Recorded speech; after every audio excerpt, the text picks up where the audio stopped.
I try not to be cold. It's next to impossible. I'm 63 years old. My life never really got started because of, well, for example, the position that the political stump is putting me in regarding my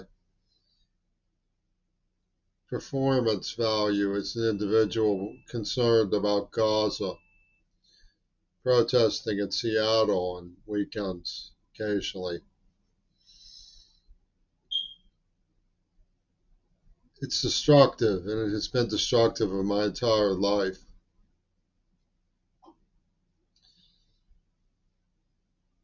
The Pittsburgh showcase of vagabond artists and political extremists in the arts rebellion situation there postponed doing anything responsible about these forces that are wrecking our society. And Seattle helped them. Students assume that there just must be something wrong with me because of how effective and successful administration has been in destroying my prospects and keeping me a prisoner of their torture chambers and lies. So I'm very lonely and old now. They even poisoned me in the mouth. It's ironic, intentionally so, that one of them used to call me Ulysses. And his, well, Confederate had an office in the Grant building because they poisoned me and tracked me in the mouth so that the Jeffing Corporation, Obama, would have the satisfaction of seeing me such that no one would kiss me. And of course, Ulysses Grant died of cancer of the mouth. So it was somebody telling scare stories about the sort of condition that developed. My dentist said it's not inevitable, but they're threatening to murder me if I get involved with anybody, or not, apparently, even. Why should they make an if-then consideration of somebody they've hunted in snuff film format? The police evidently think it's military. I'll explain to you what I think of that idea. It is, but a federal judge is believed possibly to have facilitated this movement towards a ceasefire by announcing that Joe Biden is contributing to a genocide. Why didn't they announce genocidal findings when the script emerged? It's because, well, pompous people running numbers operations in Pittsburgh, like Vince Irini and Fetterman, the African scholars movement of Pitt, said that despite the evidence that I had been deafened by this gang and that I was tortured, that it was somehow worth money or something, so that I had to be lied to and about and set up in some other way. And Seattle extended this short-circuiting of the discovery of something that could have warned us about Netanyahu in at the latest 1983 or 1984. And of course, they have this claim that there's a plausible that I could have warned in 1974. Warned who? Warned Joe Biden, warned Robert F. Kennedy, the people who have supported. Oh, Daddy, a Jewish girl is sending me innuendos of genocide. She has to be stopped. Go tell Netanyahu, he'll stop her. And then it turns out that Lenin pulled a Houdini. The whole thing they say was about Lenin. A numbers operation in the storyline. So what they have is this smackdown psychology. You're supposed to prove yourself. It's not enough to prove yourself to be tortured and deafened, to be up against a, a car theft gang and a psychiatrist from Attica State Prison, from deranged, hallucinating rock stars. It's not enough to prove yourself by coming through an evil hour. You can see what I would have done. I was in Pitt News. They could have come and told me what had happened. Patricia Fripp was on 60 Minutes. We could have warned. We could have prevented what happened in Gaza. They said that they were siding with Africa. Well, come on, be realistic. I saw, for example, tonight a very interesting video which raised the issue of Africa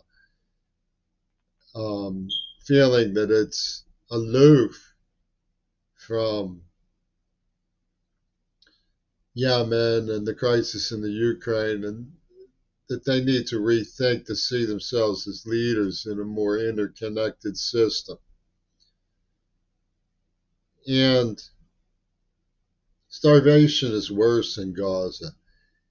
Pitt would have sided with the Uganda judge who sided with Israel because she's a black woman. They've said this over and over again. They'd side with Idi Amin.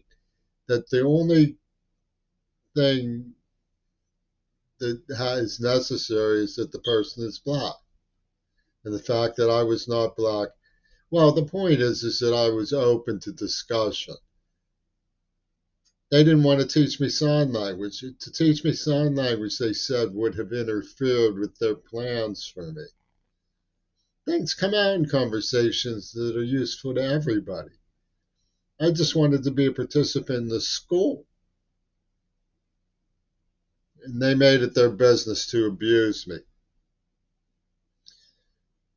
They have a joke called Patience, Jackass, Patience, where you say, and the punchline is on the person who says, when's this going to,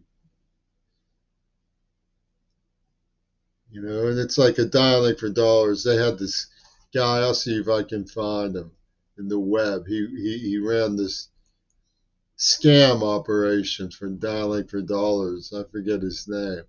But he set up the score to be 666. And it was too conspicuous. They knew what it was he was doing and bust them. But they're not going to bust John Schulman for any of this. They're not going to bust Robert Fripp and King Crimson for any of this.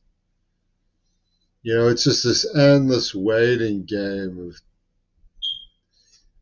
of burning out the energy circuits. I can't get my computer to respond. It's too old. But you can look it up, dialing for dollars 666 scam in Pittsburgh, or bowling for dollars or something.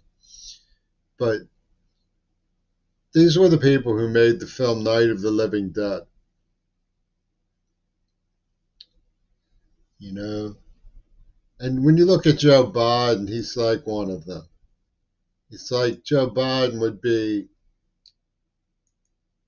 a zombie from Dachau, I mean, they have the taste not to make movies about zombies from Dachau, but Joe Biden has no taste. He's like the zombie from Dachau. I've got my computer working. I'm going to look up dialing for dollars scan.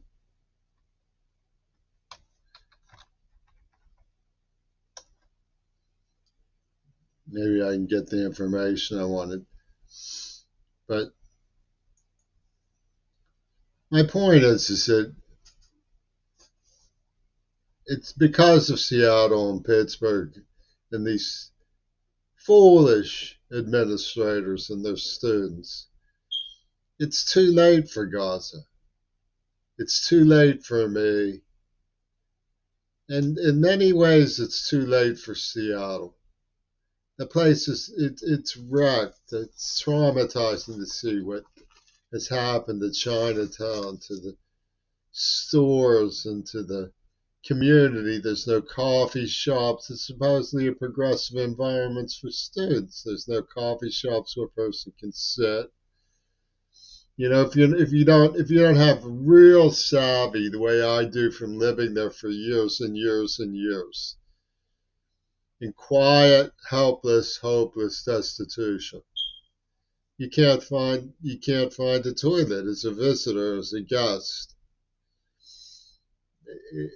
And it's all because of this swindle of Fetterman and Vince Irini back in Pittsburgh. The letters made crystal clear that they had deafened me and tortured me and used a nerve agent on me. And yet, the only thing that Seattle could think of doing was poisoning me in the mouth. And they say, prove yourself worthy of something. Well, you have to look at the scam itself. They needled and lampooned Martin Luther King into going where they wanted him to go when they shot him. Prove yourself, and they shot him, right? And that was how the sanitation workers got their union, was that he complied with this sort of thing. And they've never changed their mentality, even though they know that that's the mechanism that's being used. And Gaza isn't even my issue. I mean, it is my issue. It is my issue, but it's a subsequent development from the Zionism of the Jeffin Corporation, who sold this script for a woman who was their agent, claiming that a deaf person they tortured was more guilty than she was, to buy time for Netanyahu in serial genocide and his zombie from Dachau, Biden, to secure leadership.